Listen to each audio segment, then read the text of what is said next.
بسم الله الرحمن الرحیم. په تیر کلاس کې موږ تاسو پر پارلوبس خبرې وکړې. په دې کلاس کې موږ تاسو غواړو پر nested loops خبرې وکړو. A nested loop is a loop inside a loop، یعنی د یو لوپ په منځ کې بل لوپ یا د یو لوپ په باډي کې بل لوپ کارول دې ته nested loop وایي. The inner loop will be executed one time for each iteration of the outer loops. موږ تاسو وایي د nested loop یعنی داخلي لوپ چې دی دا د outer loop یا خارجي لوپ د یو ایټمز لپاره هر وخت د ګرځي، یعنی د هر ایټمز لپاره د یو واري ګرځي nested loop.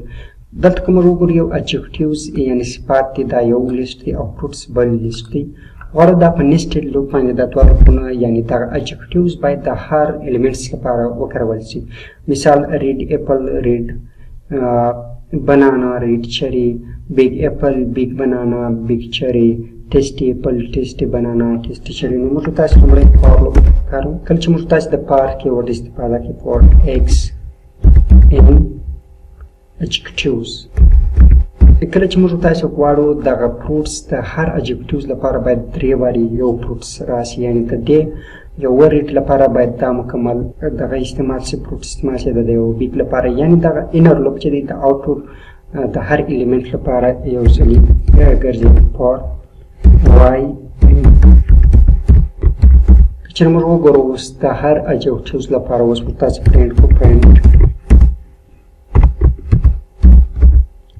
x y چې زه دا پرینټ کوم نو موږ تاسو ته به یو ریډ اپل ریډ بنانا ریډ چری، یعنی دغه دوهم لوپس چې دی یا انر لوپ چې دی دا د اوټر لوپس د هر الیمنت لپاره یو ځلې ګرځي. که چیرې زه راسم دغه د اوټر لوپ په باډي کې زه یو پرینټ سټیټمنټ وکاروم، ساده پرینټ سټیټمنټ. که وګورو نو دا به موږ ته د انر لوپ او اوټر لوپ سره جلا کړي. که وګورو دا انر لوپ د اوټر لوپ د ریډ لپاره یو ځل وګرځېدی، بیا انر لوپ د اوټر د بیگ ایټمز لپاره دوه بیا وګرځېدی، او انر لوپ بیا د اوټر لوپ لپاره بیا وګرځېدی. چې دا و د nested لوپ استعمال. موږ تاسو کولی شو چې میټریکس که چیرې موږ تاسو میټریکس ولرو د میټریکس د الیمنټونو د پرینټ کولو لپاره موږ تاسو د nested فار لوپ څخه استفاده کوو، یا هغه ته د ډیټا انزرشن لپاره د nested لوپ څخه استفاده کولی شو. چې nested لوپ موږ دا وخت کارولی شو، یا د یو سټار پیټرنز د پرینټ کولو لپاره موږ تاسو د nested لوپ څخه استفاده کولی شو. یعنی مثلا که دغه لوپ ته موږ راسو دلته یو مثلث شکل سټارز پیټرن جوړیږي، یعنی i in range 6 یعنی i زموږ له شپږو څخه چې بیا پر j in range i plus 1. کله چې زموږ i 0 وي چې باید یو وي، کله چې i یو سی چې باید دوه وي، او له هغه وروسته موږ ته پرینټ که سټیریک پرینټ که او بیا یو سپیس واخله. هغه وروسته موږ تاسې بېرته په اوټر لوپس کې موږ یو پرینټ شي، یعنې نوي رو ته راښځه. کله چې د انر لوپس یو دوران سر ته ورسېدی بیا یو نیو لاین واخله، کله چې د انر لوپس بل دوران سر ته ورسېدی بیا یو نیو لاین واخله. که چېرې دا پروګرام زه پرینټ کړم رینج فنکشن عموما موږ وایي ډیفالټ حالت د صفر څخه دی شروع کېږي. نو دلته زموږ آی صفر دی. کله چې آی وجې ته انر لوپ ته راشي نو آی جمع یو، یعنی دغه آی یو کېږي، صفر ته چې یو ور جمع سي یو کېږي. نو کله چې زموږ تاسې جې یو شوه نو دلته زموږ تاسې سټار یو سټار پرینټ کېږي. له هغه وروسته دا انر لوپ درېږي او بیا پرینټ نیو لاین، یعنی نوې رو موږ ته واخست سلاش آر د رو په معنا بله رو راګرځي. بیا دلته آی یو کېږي نو چې دوه سوه دوه سټاره پرینټ کېږي، بیا نوې رو اخلي. همداسې تر شپږو پورې سټارز پرینټ کېږي چې دا د انر لوپس کار و. یو بل مثال چې په nested لوپ موږ کارولی شو هغه موسمز دی. موږ په کال کې 4 موسمونه لرو، یعنی د رینج فنکشن ته ما سټارټ والیو 1 ورکړې ده او اینډ والیو 5 ته، یعنی له یوه څخه تر 5 پورې 1 2 3 4 دا د آی قیمتونه شوه. هر ځلې موږ ته د سیزن کلمه په هر سیزن کې موږ 3 میاشتې لرو چې له هغه له یوه څخه شروع تر 4 پورې، یعنی 1 2 3 یعنی په هر سیزن کې موږ 3 میاشتې لرو. 3 موږ ته پرینټ کېږي چې 4 خپل شامل نه دي او دلته 5 شامل نه دي. نو پرینټ مونثس ډیپارټمنټ جې دلته پارمنټ فنکشن ما کارولې او دلته ساده آی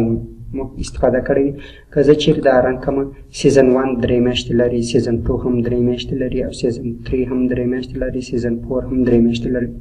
یعنی په اول فصل کې موږ 3 میاشتې لرو اوله میاشت دوه میاشت درېیمه میاشت که دوم فصل د دوبي راسي هم هغه 3 میاشتې لرو اوله میاشت دومه میاشت درېیمه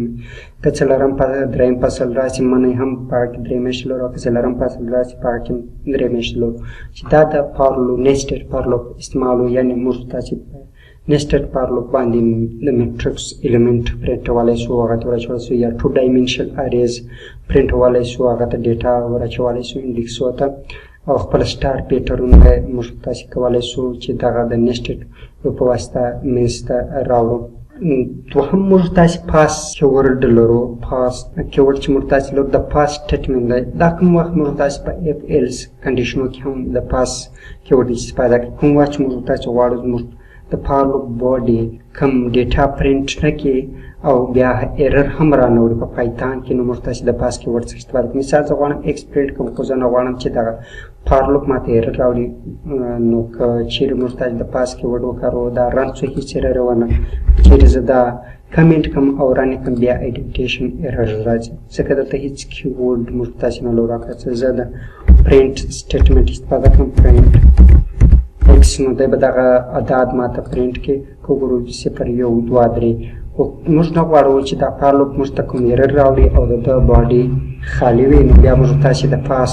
کیورډ څخه استفاده کوو که چیرې پروګرام ران کوو هیڅ ایرر نه راوړي چې دا اوس موږ تاسو nested loops in python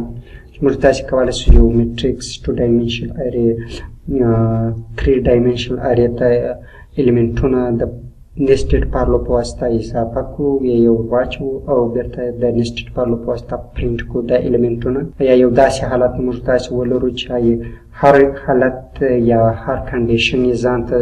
حالت ولري لکه مثال یو کال 12 میاشتې دی او یو کال 4 سیزنه دی هر سیزن 3 میاشتې لري نو دا موږ تاسو کولی شو د nested parloop په واسطه باندې پرنټ کو یعنی که زه داسې وایم چې کمپیوټر ساینس پوهنځی دغه 3 باشته لري نیټورک دی دغه دا هم کولی شو د nested parloop په واسطه موږ تاسې پرنټ کو دا و nested parloop